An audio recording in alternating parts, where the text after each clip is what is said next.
focus today is rehoming your inner youth.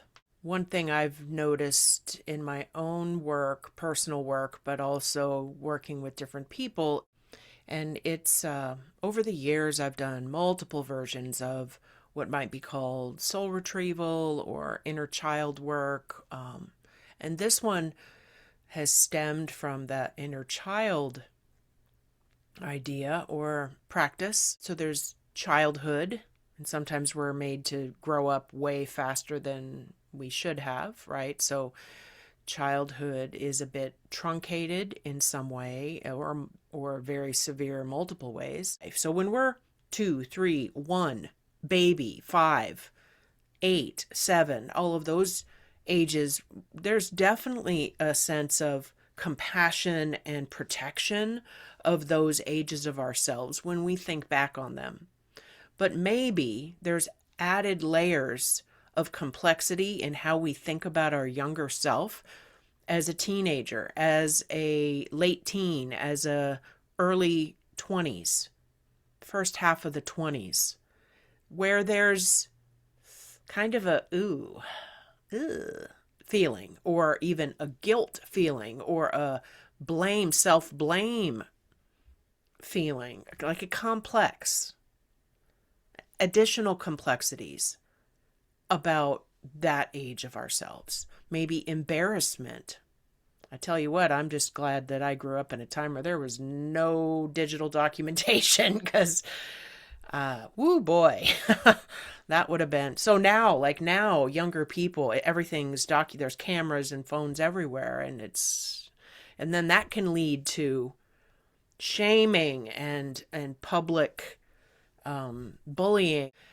And then there's this aspect of our younger selves from who we are now. So ultimately, younger self could be yesterday, right? Or a week ago. That's what this is about. It might be that there's some adorable, wonderful 5-year-old that needs some assistance, and maybe that's not what's supposed to happen today. Maybe you're going to think about it, right?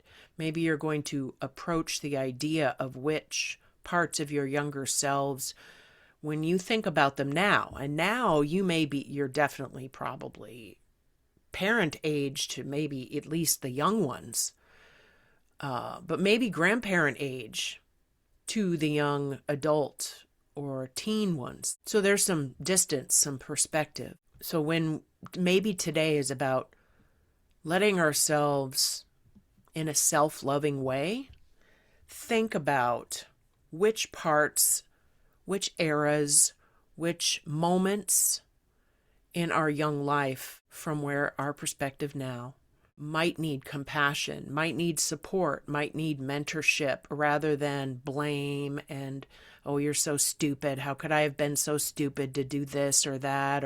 Or maybe we heard from others, or you put yourself in that situation by your stupid behavior, like that kind of blame. Or I should have known better. Well, maybe you didn't. And even if you did, that's the young mind, right? The youngish mind, which is, well, F it, I'm going to go for it. I'm just going to go do what I want to do. Sometimes without the thought of consequence that maybe our older self is like, how did you not know that? How did you think that was a good idea? Well, that's the progression of aging and getting more knowledge about life.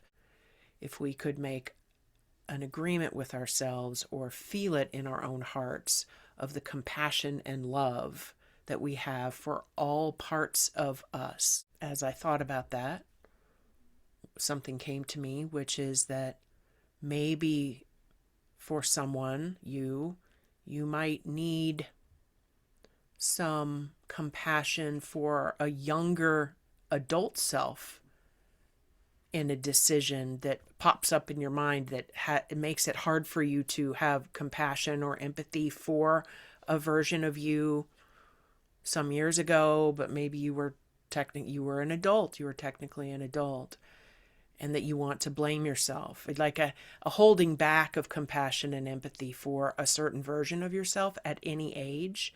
Definitely notice that feeling. Don't want to open up a door that then leaves anyone flailing about, not knowing what to do, like after this short amount of time together, right? I don't want to open up something that then is very painful and you don't know what to do with it. So take care of yourself, all of yourselves. So what if we start right now? The wisdom is simple. The message is clear. You are a part of the world, my dear.